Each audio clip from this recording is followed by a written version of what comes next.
Bruchim Abayim, welcome everyone. Let's learn another shtickle from the Kedushas Levi, from Levi Yitzchak ben Sar Sasha Miberditchev. So remember, we're talking about the verse in the beginning of Parshas Terumah, Exodus chapter 25, verse 2, or it was verse 2 and 3, and this is the offering, Zaysid Terumah. Let's learn it. So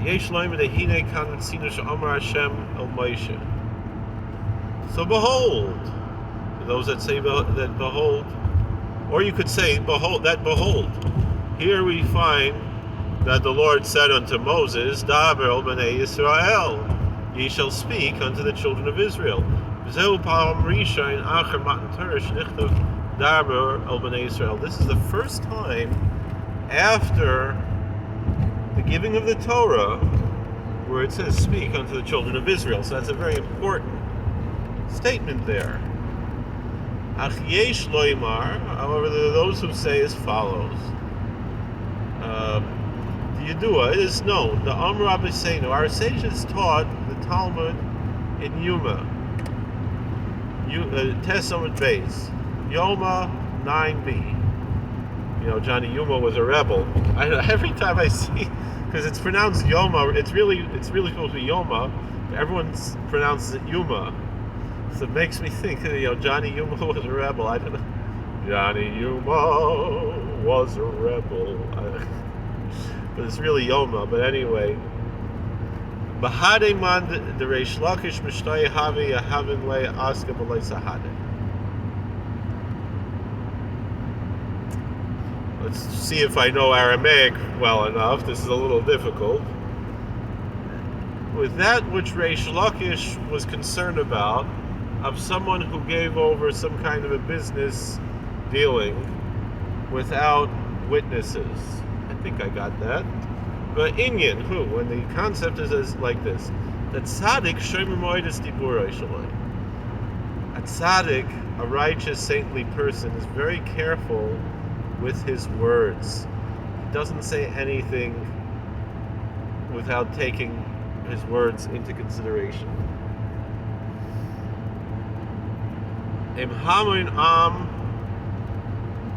Especially when he speaks to the common folk.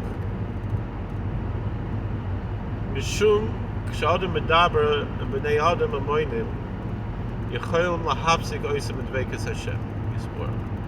Because the thing is, when a person carries on conversations with common folk, with lots of people, it's possible for him to lose his concentration that connects him, his connection. It doesn't say the concentration, it just says his connection, his attachment to the blessed Lord. However, if the person he's talking to is inspired, he's elevated by the words of this righteous saint, of this tzaddik, then it's worthwhile for the tzaddik, for the righteous saint, to speak to him. Ki adarabba. It's just the opposite. Since the person is talking with utter devotion and attachment and connection to God, he's making an impact with his words. And he also brings this other person into holiness. Sometimes it could be just so simple as you see another person, you say, God bless you. And that makes the person think of the Creator. And it makes an impact on that person. Kenu Inyan the Reish Lakish. This is also the concept of Reish Lakish. This is also the concept that we have here. The Reish Lakish Hayat Tzaddik Gadol. Reish Lakish was a great tzaddik. Interesting. He's not. We say Malkum Shabali Tshuva Oimdim, right? He was the Baal Tshuva, Reish Lakish. But here he's called a big tzaddik. And he was very, very careful about his words. L'daber im b'nei adam klal. Zulas im zeh adam asher haya yachol l'roim ma'aseh l'kedusha. he was very careful not to speak to people at all unless he could elevate that person through his words to holiness. And I'm imagining that the Berditchever Rav Zchus is saying this not because of anything particular about Reish Lakish, other than this particular aspect that we see about him, but nonetheless, it probably is something we could find in every statement of Reish Lakish. Just this general concept of how a tzaddik talks, and also related to this, that he would do business without witnesses, or speak about this concept. Ela Kedushas kad have mishtoi bahadu. So then, if he's dealing with someone, a business dealing, vade oisa ish haya yasher v'kasher. If Reish Lakish is doing business with someone, obviously this was an honest businessman that he's doing business with, who's upright and proper and prepared, so he's kosher.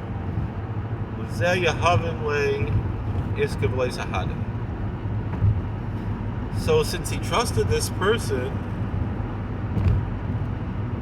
so he was able to do business without any witnesses. His word was golden. In a verbal contract, they didn't need to bring ink and paper into this transaction. V'hinei, and behold, Kedushas this Kedushasam shechazul zumasan as Hayamoshe Misyar Ladabrei Moyam. So when the Israelites sinned with the golden calf, and they ceased to have the holiness that they had from standing at Mount Sinai, and they returned to the filth of the original sin, then Moses was afraid to speak to them. And that's why the commandment came from the blessed Lord, a love unto him, Daber el b'nei Yisrael. Moses, you have to speak unto the children of Israel. You cannot hide yourself and be a hermit because you're afraid that you're going to be negatively affected by teaching these folks how to connect back to me. Ye shall speak unto them. Ratzaloimer, that's as if to say Shehem Zera Yisrael.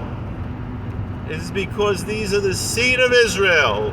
B'nei Avraham Yitzchak v'Yisrael. These are the children of Abraham, Isaac, and Israel.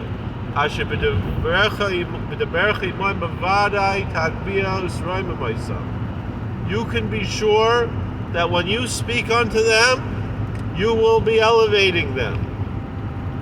You will be lifting them up back to me. Ela Kedusha, to holiness, says the Lord. V'dabku li l'shmi, and they will be connected to me, meaning to my name, as Rashi says. Al kein daber ato imoim v'kalahavim, and thus ye shall speak unto them. And this is quite easy to understand. Thank you for watching. God bless. Please like, share, and subscribe, comment, and we'll see you all later. Take care.